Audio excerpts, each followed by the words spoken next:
안녕하세요. 오늘의 데일리 뉴스레터에 오신 것을 환영합니다.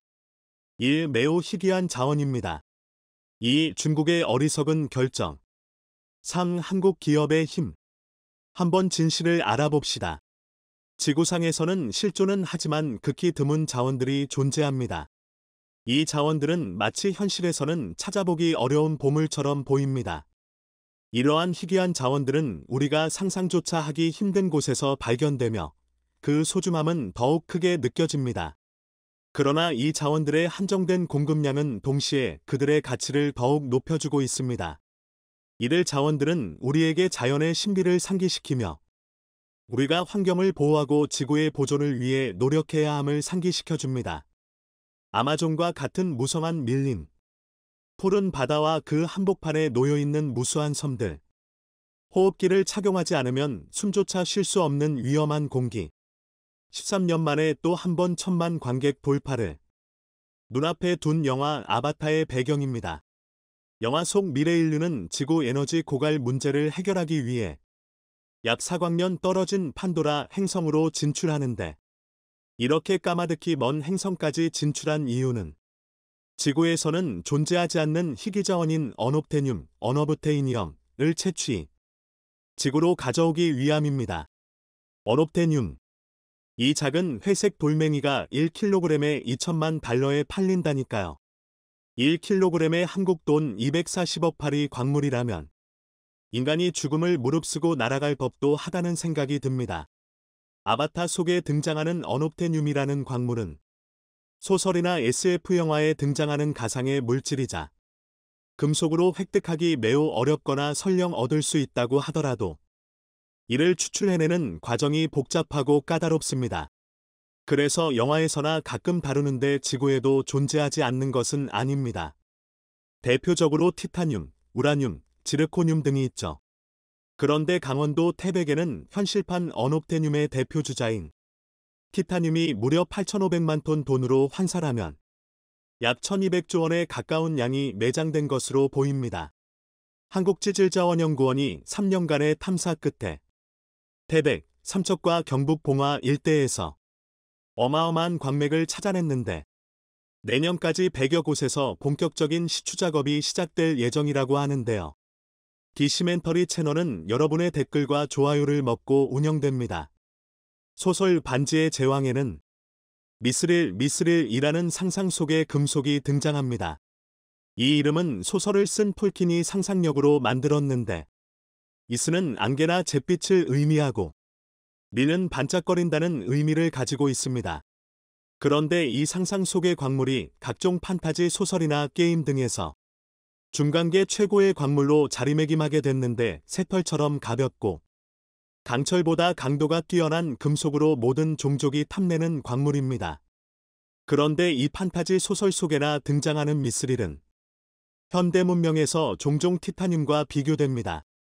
지구에 존재하는 그 어떤 물질도 완벽하지 않습니다만 원자번호 22번의 티타늄은 완벽에 가까운 금속으로 불립니다. 강철만큼 강하지만 무게는 강철의 절반도 되지 않고 녹도 슬지 않죠.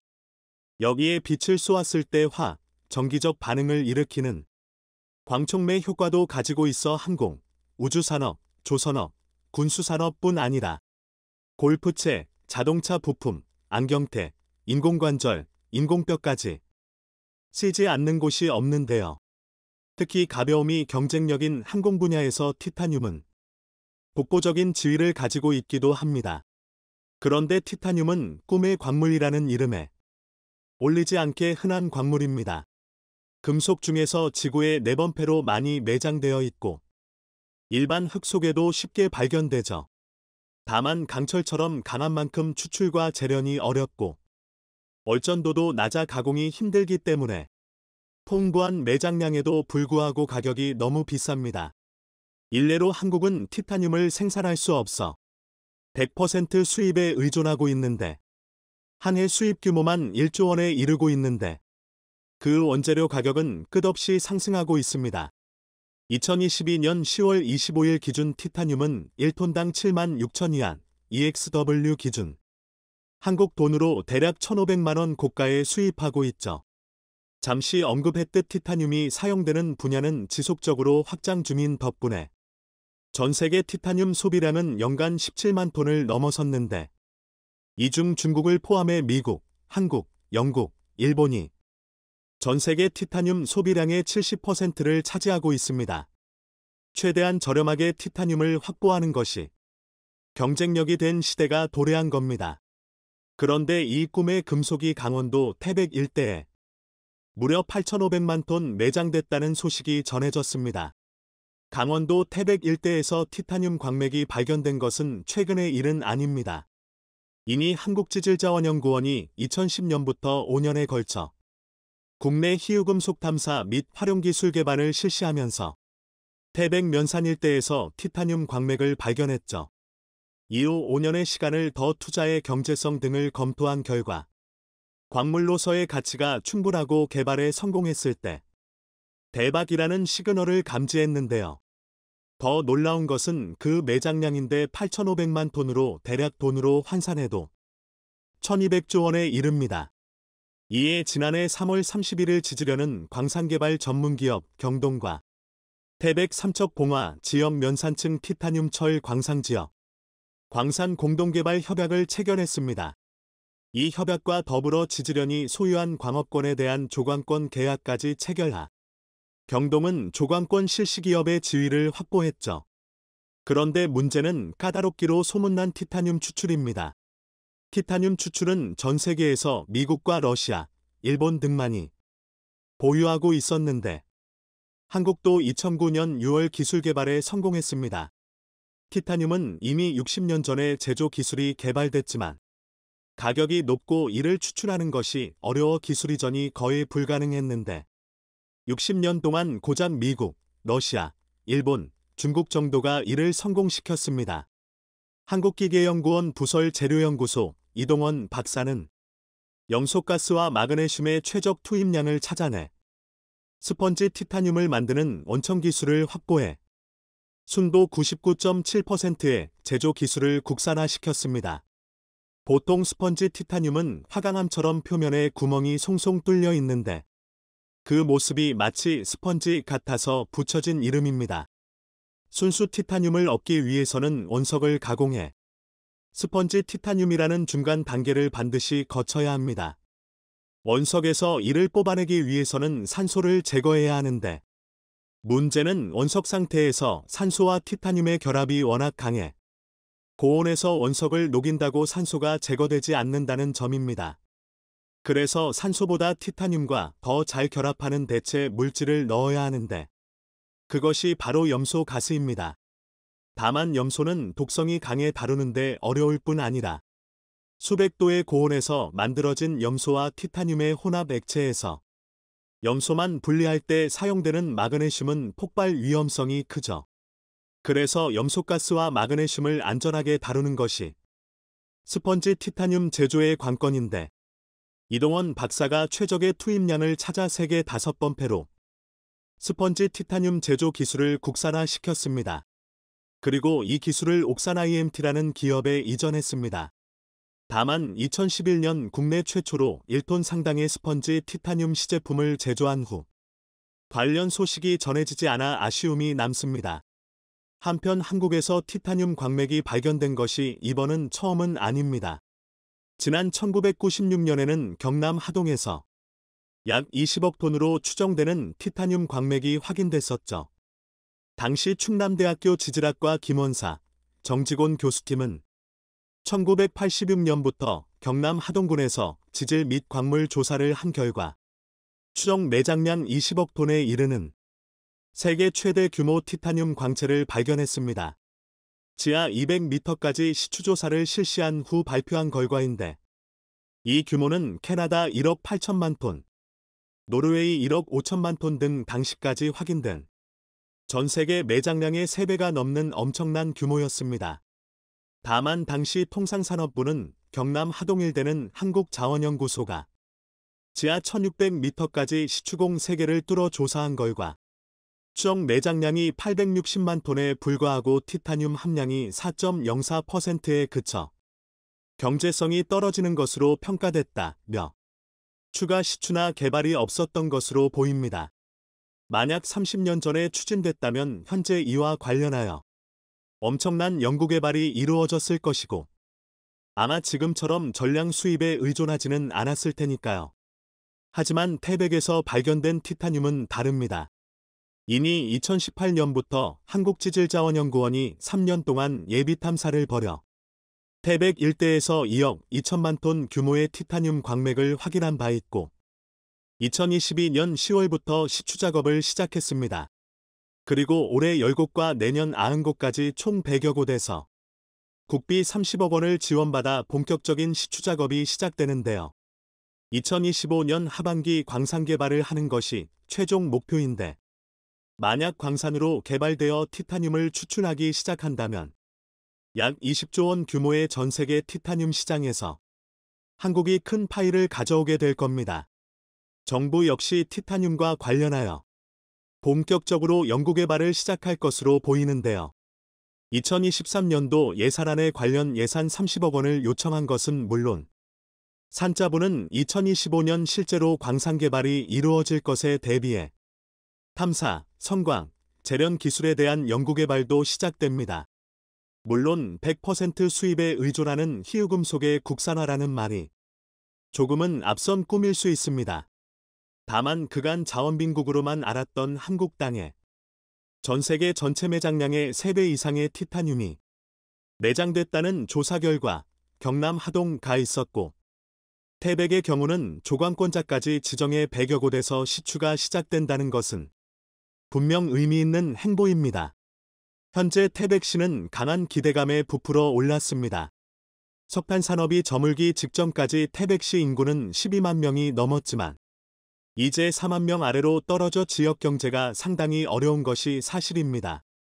티타늄 광산 개발로 저물었던 태백시 경제가 다시 살아나고 현재 지역 특성에 맞게 조성 중인 광물자원 특화 산업단지까지 완성된다면 1980년대의 영광을 다시 찾을 수 있을지도 모릅니다. 전국 도시 곳곳이 활성화되고 지역 경제가 살아나야 모두가 잘 사는 대한민국이 되지 않을까요? 중국이 한국을 향해 충격적인 발표를 했습니다. 한국 반도체를 사지 않겠다는 것인데요. 중국 수출 비중이 50%에 달하는 삼성전자와 SK하이닉스가 초비상이 걸렸습니다.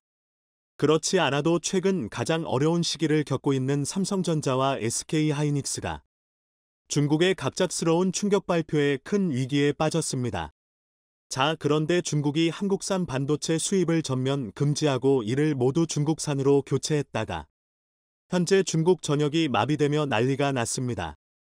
이에 결국 짜릿한 대반전이 만들어지며 중국이 한국에 무릎을 꿇는 한편의 영화 같은 이야기에 전 세계 주요 외신들이 대대적으로 보도하고 있는데요.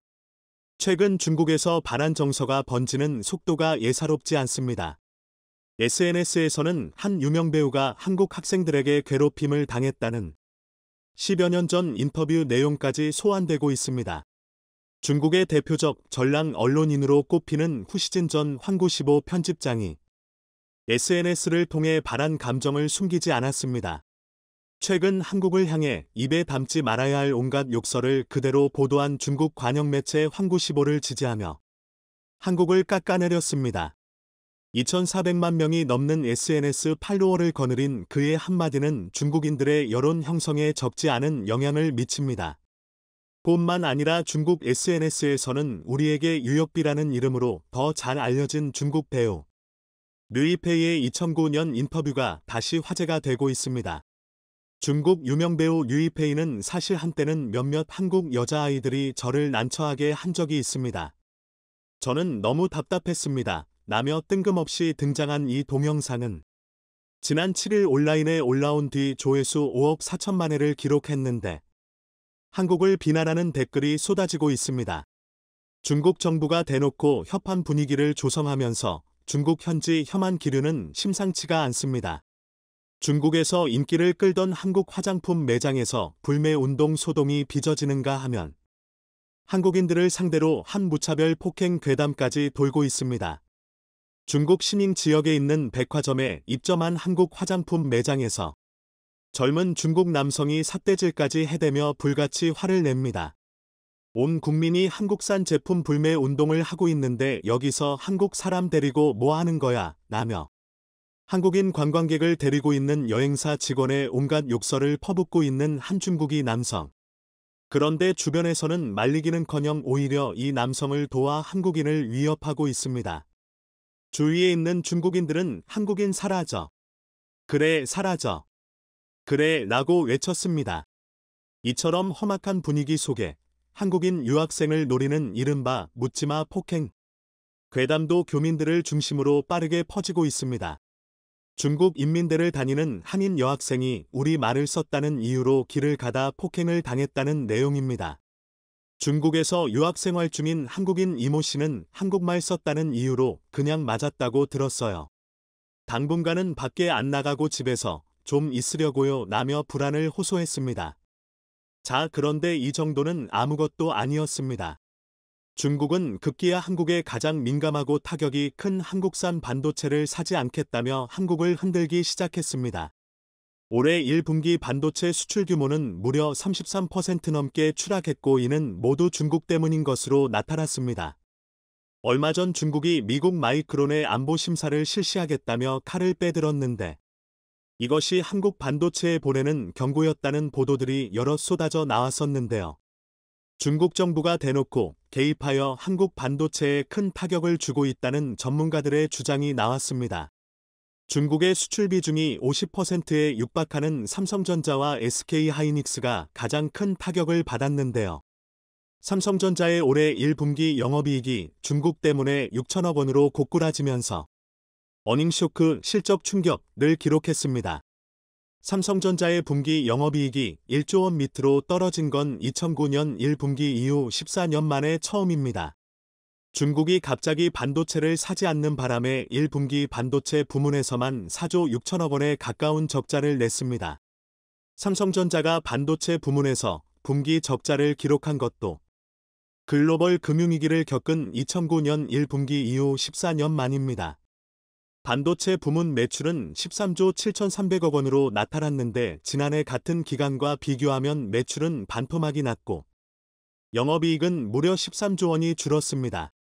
삼성전자는 그나마 스마트폰 사업에서 폴더를 보내 인기에 힘입어 막대한 영업이익을 기록하며 반도체 적자를 메꾸고 6천억 원의 영업이익이라도 냈지만 반도체 매출이 100%인 SK하이닉스는 상황이 훨씬 더 심각했습니다. 중국이 한국산 반도체를 갑자기 사지 않는 바람에 SK하이닉스가 올해 1분기 3조 4천억 원이 넘는 적자를 기록했습니다. 지난해 4분기 영업손실 1조 9억 원을 더하면 적자 규모가 5조 원을 넘어섰습니다. 하이닉스가 SK그룹에 편입된 2012년 이후 사상 최대 적자인데요. 지난해 같은 기간 1분기 매출 12조 1,557억 원과 견조 58% 감소했고 2조 8,639억 원이었던 영업이익도 적자로 전환했습니다. 문제는 지난해 4분기에 이어 영업손실 규모가 커지고 있다는 점입니다. SK하이닉스는 지난해 4분기에 1조 8,984억 원의 손실을 내며 분기 기준으로 10년 만에 적자 전환했습니다. 하이닉스가 SK에 편입된 해인 2012년 3분기에 240억 원 영업손실을 낸 이후 최대 적자 규모입니다.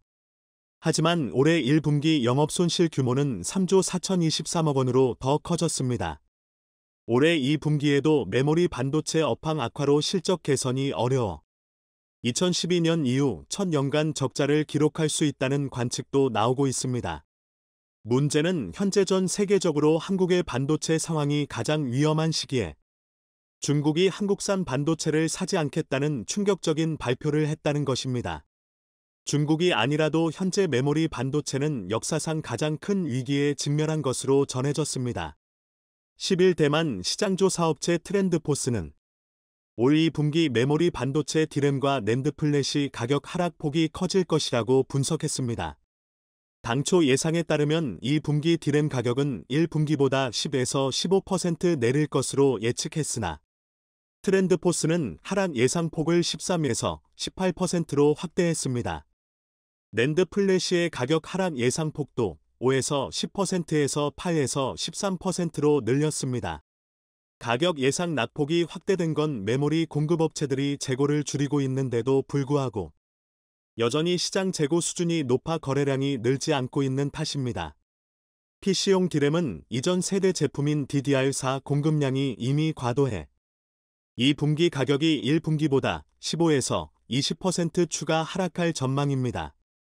서버용 D램 역시 구글, 메타, 페이스북 등 글로벌 빅테크 큰손들이 서버 구매 물량을 줄이면서 DDR4 재고가 쌓이고 있습니다. 이에 마지막 희망이었던 서버용 D램 가격도 1분기 대비 18에서 23% 폭락할 것으로 전망되고 있습니다. 중국 관련 한 전문가는 이렇게 주장했습니다. 이렇게 한국산 반도체를 사지 않기로 하는 충격적인 발표를 하는 동시에 중국은 한국의 삼성과 SK로부터 몰래 빼돌린 반도체 기술을 자국 기업에 주며 한국산 반도체와 똑같이 만들라고 지시했다. 라고 말이죠. 중국을 대표하는 메모리 반도체 기업 YMTC는 한국산 반도체와 비슷하게 만들어 결국 한국 반도체의 최대 고객사인 애플까지 뺏으려 했습니다. 애플도 한국산 반도체에 대한 의존도를 줄이기 위해 중국 YMTC가 한국산 반도체와 비슷하게 만들었다며 다가오자 환영했죠. 오히려 애플이 그동안 축적한 반도체 노하우를 YMTC에 줘가며 적극적으로 나섰습니다. 자, 그런데 대반전이 일어났습니다. 한국산 대신 중국산 반도체를 시험해본 애플이 심각한 품질 차이에 바로 포기를 선언했습니다. 중국 정부와 중국 관영 매체들은 미국 정부가 화웨이처럼 중국 반도체 기업에 강력한 제재를 가했기 때문이라고 전했지만 일부 전문가들은 사실 미국의 제재가 아니라 중국 반도체의 품질 문제라고 털어놓았습니다. 이렇게 중국 정부가 한국산 반도체를 모두 중국산 반도체로 바꾸려 하자 중국 기업들마저 중국을 탈출하고 있다는 놀라운 소식이 전해졌습니다. 품질이 한참 떨어지는 중국산 반도체를 쓰다가는 글로벌 경쟁에서 완전히 뒤떨어질 것을 직감한 중국 기업들은 시진핑의 괴팍한 정책에서 벗어나기 위해 본사를 다른 국가로 옮기고 있는 것으로 전해졌습니다.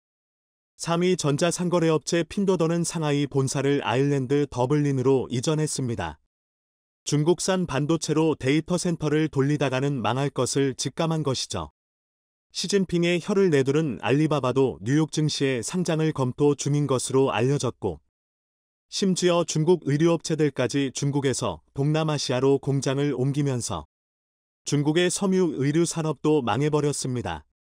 최근 세계 각국의 친환경 정책으로 자동차 산업계가 급변하고 있습니다. 특히 가장 많은 시장 점유율을 차지하는 승용차의 경우 배터리팩에 저장된 전기를 동력으로 하는 전기차가 점점 시장을 장악하고 있는데요. 전기차 시장은 업계 전문가들의 예상보다 더욱 가파르게 상승하여 내년 새로운 판매량과 성장률을 기록하고 있지만 전기차를 생산하는 업체들의 영업이익은 기대치에 훨씬 못 미치고 있습니다. 그 중심엔 높은 배터리 원가가 핵심 원인으로 지목되고 있습니다. 전기차에 답재되는 배터리도 종류가 다양하며 적당한 출력과 주행거리를 가진 중저가 배터리부터 높은 출력과 장거리 주행이 가능한 고급형 배터리까지 있는데요. 아직 아무리 저렴한 중저가 배터리라도 전기차 원가의 40% 수준을 차지하는 것으로 알려져 전기차 제조업체들은 정부의 친환경 보조금이 없다면 아직 이윤을 남기기 어려운 구조입니다. 그렇다면 현재 시장을 선점한 전기차 브랜드들은 어떻게 수익을 내고 있을까요? 대표적으로 미국의 테슬라의 경우는 전기차량 판매로 인한 수익은 극히 일부분이며 대신 전기차를 생산하면서 쌓아둔 탄소 배출권을 다른 기업들에게 판매해 막대한 수익을 거두고 있습니다. 탄소 배출권이란 전 세계적인 합의를 통해 국가와 기업별로 탄소 배출의 종량을 정해두고 이를 초과하는 경우 해당하는 탄소의 양만큼 탄소 배출권을 구매해야 하는 일종의 친환경 세금 같은 항목입니다. 그런데 탄소 배출이 많은 다른 중화와 공업이나 제조업에 비해 전기차 제조 분야는 친환경 인증을 받아 전기차를 생산할 때마다 탄소 배출권이 쌓이게 되는데요. 미국의 테슬라는 지난해 탄소 배출량이 많은 중국 기업들에게 탄소 배출권을 판매해 대략 4억 달러, 우리 돈 5천억 원의 순수익을 얻은 것으로 알려졌습니다. 상황이 이렇다 보니 중국 정부에서도 자국 전기차 기업들에게 보조금을 지급해 탄소 배출권을 확보하도록 지원하고 있습니다. 하지만 전 세계 어느 나라에서도 해당 국가의 친환경 보조금이 없다면 전기차 산업은 이익을 남길 수가 없는 구조이기에 자동차 업계에선 열심히 전기차를 팔아도 남는 것은 별로 없고 전기차 원가의 절반가량을 차지하는 배터리 기업들의 배만 불려준다는 불만이 나오고 있습니다. 특히 친환경 차량 판매가 저조했던 폭스바겐은 탄소 배출권을 충족시키지 못해 지난해 중국에서만 800억에 달하는 벌금을 납부한 것으로 알려져 더욱더 배터리 산업에 뛰어들려는 상황입니다. 미국과 유럽의 자동차 제조업체들이 원가 절감과 친환경 규정 충족을 목적으로 너도나도 배터리 산업에 뛰어들고 있지만 여러 가지 정책적 환경적 요인과 기술력의 부족으로 배터리 산업 진출을 하나둘 포기하고 있습니다. 이에 미국과 유럽에선 한국의 배터리 3사에게 보험까지 요청하고 있는 상황입니다. 추가적으로 세계 1위라고 자랑하던 중국산 배터리다.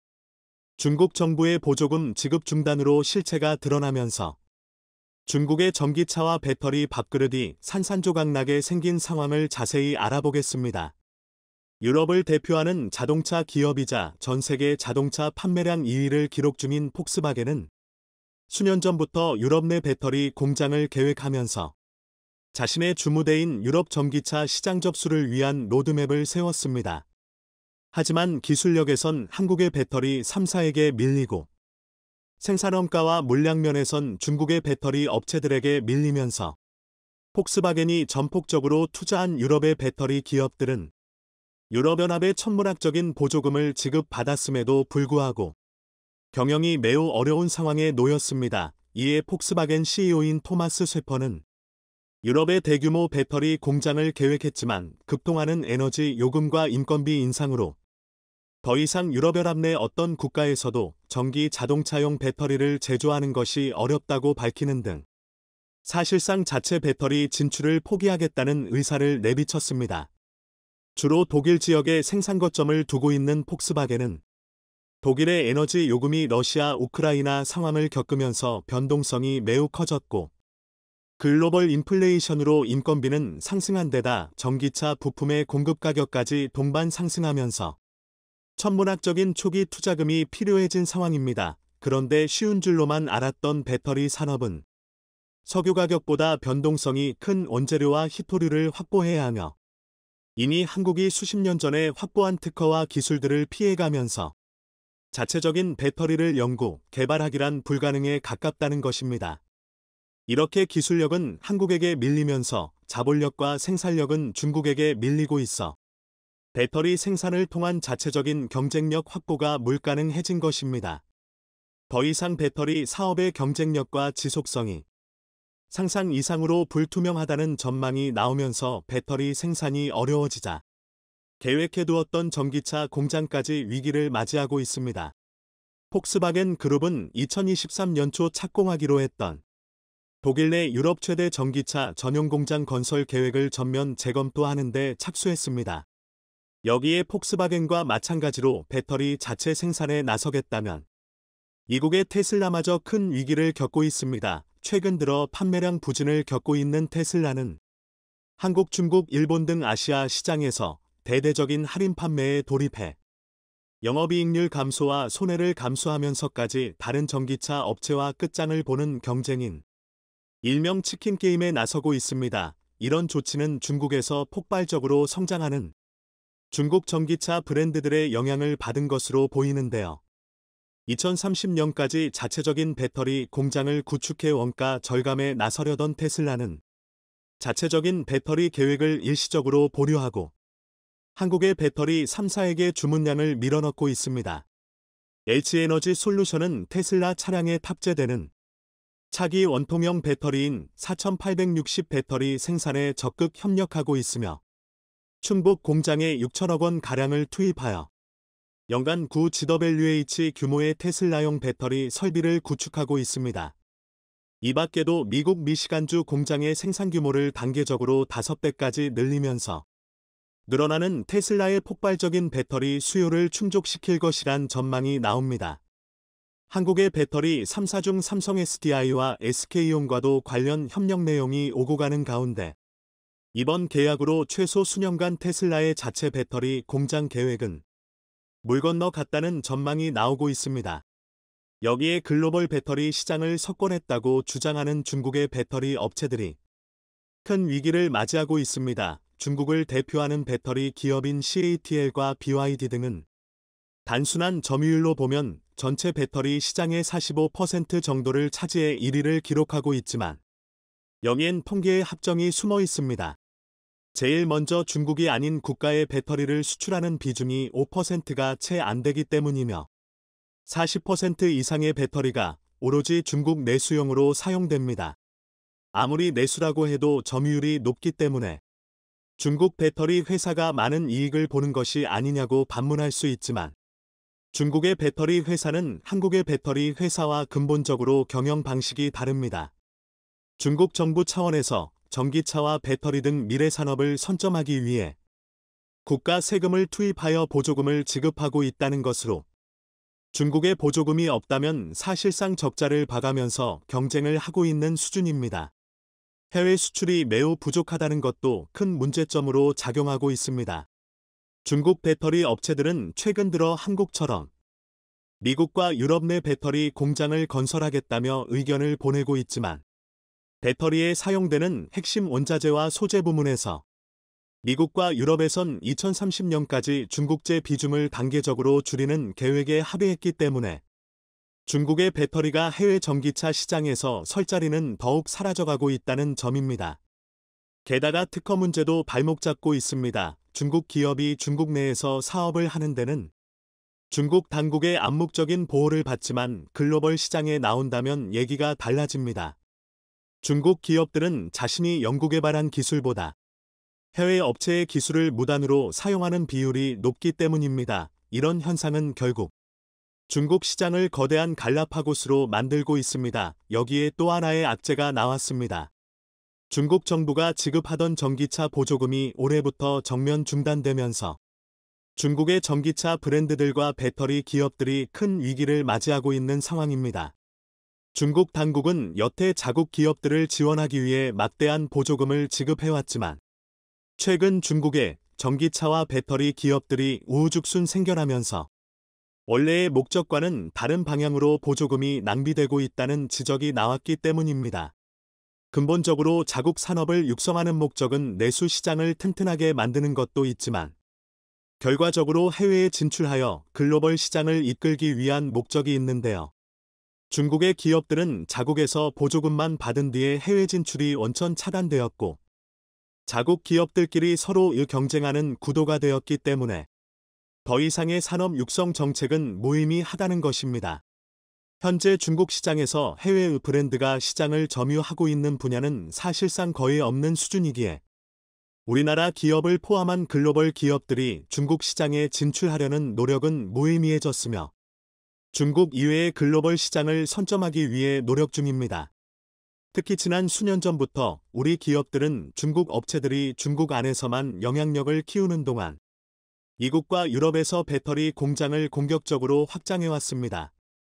그 결과 2030년 중국을 제외한 글로벌 배터리 시장에서 한국 기업의 점유율이 60%에서 70%가 될 것이라는 전망치가 나오고 있습니다.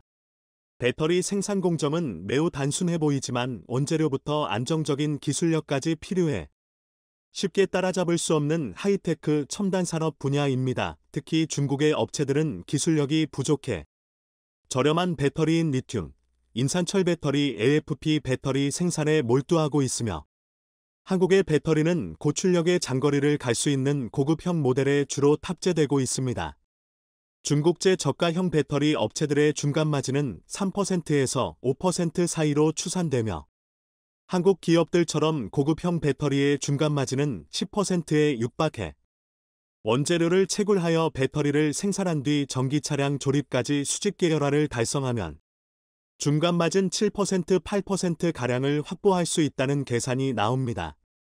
글로벌 자동차 제조사들은 이렇게 생산 라인을 동일시켜 원가 절감을 목표로 하고 있지만 이런 목표를 달성하는 것은 최소 10년 이상 걸릴 것이란 전망이 나오고 있습니다. 무엇보다 배터리와 관련된 기술 격차는 계속 벌어지게 되므로 배터리 후발주자는 계속해서 투자금만 늘리다가 치킨 게임에서 패배하게 될 것이란 전망이 나옵니다. 이번 소식에 시청자 여러분들은 어떻게 생각하시나요? 소중한 의견을 댓글로 남겨주시면 저희가 확인하고 다음 소식에 긍정적으로 반영하도록 하겠습니다. 구독과 좋아요는 저희 채널에 정말 큰 힘이 됩니다. 시청해 주셔서 감사합니다.